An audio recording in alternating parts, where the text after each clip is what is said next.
Haryana at 9 PM news channel में आपका स्वागत है। आइए आपको कराते हैं खबरों से अपडेट। 2 करोड़ की लागत से बनाई सीसी सड़कों को लेकर सवाल। आढ़तियों ने चंडीगढ़ विजिलेंस में भेजी शिकायत। रोहतक मार्ग पर स्थित स्थानीय अनाज मंडी में रविवार को आढ़तियों ने मंडी में बनाई गई सीमेंटेड सड़कों को लेकर सवाल खड़े करते हुए मामले की शिकायत चंडीगढ़ मार्केटिंग बोर्ड मुख्यालय भेजी है। आढ़तियों ने खरखुदा अनाज मंडी में बनाई गई सड़कों की गुणवत्ता जांचने की मांग की है।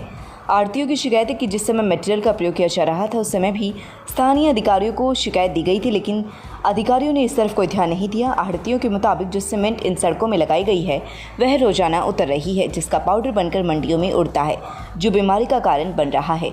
दूसरी तरफ सड़कों से सीमेंट निकलने के बाद मार्ग पर खराब होने लगा है। ऐसे ही चलता रहा तो आगामी 1 या 2 महीने में मार्ग पूरी तरह से खस्ताहाल हो जाएगा। आढ़तियों ने सड़कों की गुणवत्ता की जांच के लेकर मांग की है। आढ़ती नरेश, पवन कुमार, हरीश बलबीर का कहना है कि इस मामले की गंभीरता से जांच की जानी चाहिए ताकि घोटाला न हो। खरखुदा अनाज मंडी आढ़ती एसोसिएशन प्रधान नरेश दहिया का कहना है कि करीब 2 करोड़ रुपए की राशि से अनाज मंडी के कई रास्तों को सीसी सड़क में बदला गया है, लेकिन निम्न स्तर की सीमेंट प्रयोग की गई है जो अब रोजाना निकल रही है। चप्पल या जूते से रगड़ने से ही सीमेंट बाहर आ रही है। ट्रैक्टर ट्रॉली जहां से चले जाते हैं वहां से सीमेंट उतर रही है, पाउडर बनकर मंडी में उड़ रहा है। जमादार रोजाना इस इकट्ठा करते हैं और फिर हो जाता है। इस मामले की विजिलेंस जांच के लिए वरिष्ठ अधिकारियों को शिकायत दी गई है। मार्केट कमेटी के अधिकारियों ने इस बारे में कोई एक्शन नहीं लिया। नरेंद्र कुमार, सचिव मार्केट कमेटी खरखुदा का कहना है कि नई सीसी सड़क बनती है तो कई बार ऐसा होता है, लेकिन इसके बाद भी इसी तरह से सीमेंट छूटती या सड़क प्रभावित हुई तो मामले की जांच करवाई जाएगी। मानकों के मुताबिक इंक्वायरी करवाई जाएगी। कई बार पानी छिड़कने के बाद साफ हो जाता है, दोबारा सीमेंट नहीं उतरती। 1-2 जगह पर लेवलिंग की शिकायत थी, उसे ठीक करने के निर्देश दिए गए हैं। आढ़तियों की जैसे ही शिकायत आएगी कानूनी कार्यवाही की जाएगी। अभी तक कोई लिखित शिकायत नहीं आई है। ऐसा है कि आप ये देखो, ये सीसी का रोड बनाया था, लगभग 2 करोड़ का टेंडर इसकी ये सीसी की सड़कों का सरकार ने पास किया था। पर ये क्या होती है ना, अंधेर नगरी चौपट राजा। हम सभी आला अधिकारियों से शिकायत कर चुके हैं, ये रोजाना समरवाते हैं। आप देख सको सीमेंट और ये जो कहते ये बदर पर ये न्यू का न्यू है, रोजाना ये इसी तरह कर रहा है। तो ये 2 महीने में और सामने रोड सारा मिलर का गल जाएगा। मैंने बार आला अधिकारियों से ये रिक्वेस्ट की है कि इसकी इंक्वायरी जांच कराओ, अगर इसकी विजिलेंस जांच कराई जाए। जो भी अधिकारी दोषी है, जो ठेकेदार दोषी है, उसके खिलाफ सख्त कार्रवाई करी जाए और तुरंत प्रभाव से इसकी जांच करवाई जाए। इसीलिए बार मैं कहता हूँ, सरकार एक तरफ तो दावा करती है पारदर्शिता, नौकरियों में पारदर्शिता, बदलियों में पारदर्शिता, ये आप देश को ये है वो पारदर्शिता। नकली सीमेंट, नकली जो बजट पर है वो लगा करके सीसी करोड़ों रुपये का सरकार का चूना लगा दिया। अधिकारियों से बार रिक्वेस्ट करने के बाद उनके कान पर जू नहीं रेंग रही। मेरे मंडी के हर आढ़ती में रोज है। मैं मंडी का प्रधान होने के नाते मैं बार रिक्वेस्ट कर चुका हूँ अधिकारियों से कि इसकी इंक्वायरी कराए। खरखुदा में धान की खरीद शुरू, बाजरे की आवक भी शुरू, खरीदारों की कमी। 2000 क्विंटल में से 300 क्विंटल ही खरीदा। खरखुदा अनाज मंडी में अब तक पीआर धान करीब 2000 क्विंटल धान आ चुका है, जिसमें से नमी होने के कारण मात्र 290 क्विंटल धान ही खरीदा गया है। इस तरह से 1508 किस्म का धान करीब 10,000 क्विंटल आ चुका है। आढ़तियों का कहना है कि नमी बताकर किसानों की धान को खरीदा नहीं जा रहा, जिससे किसानों व आढ़तियों को परेशानी का सामना करना पड़ रहा है। मंडी आढ़ती प्रधान नरेश दहिया का कहना है कि जो धान खरीदा गया था उसका भी उठान अभी तक नहीं हुआ है। उधर दूसरी तरह खरखुदा अनाज मंडी में बाजरे की खरीद 1200 रुपये प्रति क्विंटल दर्ज की गई है। आढ़तियों व किसानों का कहना है कि किसानों को करीब 1050 रुपये प्रति क्विंटल नुकसान हुआ है। भावांतर मूल्य किसानों के साथ छलावा है। आढ़ती प्रधान नरेश दहिया का कहना है कि किसानों को भावांतर मूल्य कम से कम 1000 रुपये होना चाहिए, ताकि कम से कम MSP मूल्य तो किसानों को नसीब हो जाता। एक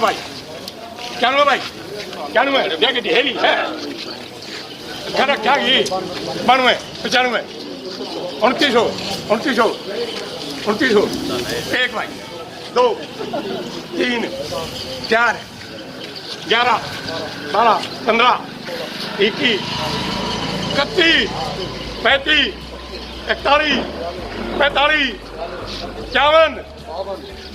51 55 भाई 55 काका 56 भाई छप्पन रुपये की भाई। बाजरे के लिए मैं ये बताना चाहता हूँ, तो सरकार दावा करती थी कि हम इस्तीफा दे देंगे, मंडियाँ ऐसे ही चलेंगी, एमएसपी नहीं रहेगा। अगर भाई एमएसपी थी, एमएसपी रहेगी, एमएसपी है। आज एमएसपी का ये हाल है, आप सामने बाजरा देख रहे हो, इसका 1100 रुपये का गाहक नहीं है बाजरे का। ऑन रिकॉर्ड इस मार्केट कमेटी में दर्ज है 1201 रुपये बाजरा बिका है। 600 रुपये का दावा देने वाली सरकार 1050 रुपये का क्विंटल का किसान का लॉस है। किसान खून के आंसू रो रहा है। किसान सरकार एक चंडीगढ़ एसी में बैठ कर दावा करते थे। मंडियाँ भी ऐसे ही, एमएसपी भी ऐसे गुमराह कर रहे हैं लोग। हकीकत कोई प्रैक्टिकल आकर देखकर ये हकीकत का मंडियों में पता चलता है। 1201 रुपये में मार्केट कमेटी में फीस दर्ज करा करके व्यापारी ने बाजरा खरीदा है। केएमपी पर ध्यान से चलाई गाड़ी, कई जगह चला हुआ है रिपेयरिंग का काम। कुंडली माने से पलवल पर कई स्थानों पर बारिश के बाद अब रिपेयरिंग का काम चला हुआ है। तेज रफ्तार वाहन चालकों को इसका ध्यान रखना चाहिए। अधिकतर फ्लाईओवर पर जो कनेक्टर लगे हुए हैं वहां से मार्ग क्षतिग्रस्त हो गया था, जिससे केएमपी मेंटेनेंस विंग द्वारा मार्ग मरम्मत का काम चला हुआ है। बहादुरगढ़ से केएमपी पर कुंडली आते समय 3 स्थानों पर सूचना पट लगाकर मार्ग को रिपेयर किया जा रहा है, ताकि आने वाले समय में वाहन दुर्घटनाग्रस्त ना हो। केएमपी सेफ्टी मैनेजर दीपक दुबे का कहना है कि टीम निरंतर केएमपी पर आवश्यकता के मुताबिक मरम्मत का काम करती है। किसी भी कारण से मार्ग प्रभावित होता है तो उसे तत्काल प्रभाव से ठीक कराने की कार्यवाही की जाती है। मौजूदा हाल में भी 2-3 जगह फ्लाईओवर पर जो कनेक्टर क्षतिग्रस्त हो गए थे, वे मार्ग में गड्ढे होने लगे थी, वहां पर कनेक्टरों को नए सिरे से बदला जा रहा है। सूचना पट लगाकर वाहन चालकों को नोटिस कराया गया है। उन्होंने इन लोगों से अपील की है कि केएमपी पर पैदल राहगीर न निकले। रोड क्रॉस करते समय दुर्घटना हो सकती है, क्योंकि केएमपी पैदल राहगीरों के लिए नहीं है। Tulip weight loss centre Sonipat, मोटापा बीमारी अनेक इलाज एक। Doctor Prakhar Gupta, specialist bariatric and metabolic surgeon. मोटापे से होने वाली बीमारियां, stroke, heart attack, sugar, blood pressure, खराटी, जोड़ों में दर्द, घुटनों का खराब होना, पथरी, लीवर की सूजन, मानसिक तनाव, नपुंसकता। Doctor Vandana Bhargav, chief nutritionist. Doctor Sandeep Pantil, psychiatric. Doctor Jagjit Malik, physiotherapist. मोटापे का सफल इलाज कराएं। Upper and lower GI endoscopy now available at Tulip hospital near Vivekanand Chowk, Delhi road, Sonipat. Contact 81 999 34 919। स्वागत है आपका Saini health care pharmacy, a complete health care centre में। हमारे यहाँ अंग्रेजी, देसी व पशुओं की दवाइयाँ, cosmetics, green tea, surgical items, हर प्रकार की vaccine, food supplements, streamer, hair dryer आदि, wheelchair, thermometer, nebuliser, sugar machine wholesale rate पर मिलती है। लगातार खबरों से अपडेट रहने के लिए चैनल को सब्सक्राइब जरूर करें। समाचार व विज्ञापन के लिए नीचे दिए गए नंबरों पर संपर्क करें। धन्यवाद।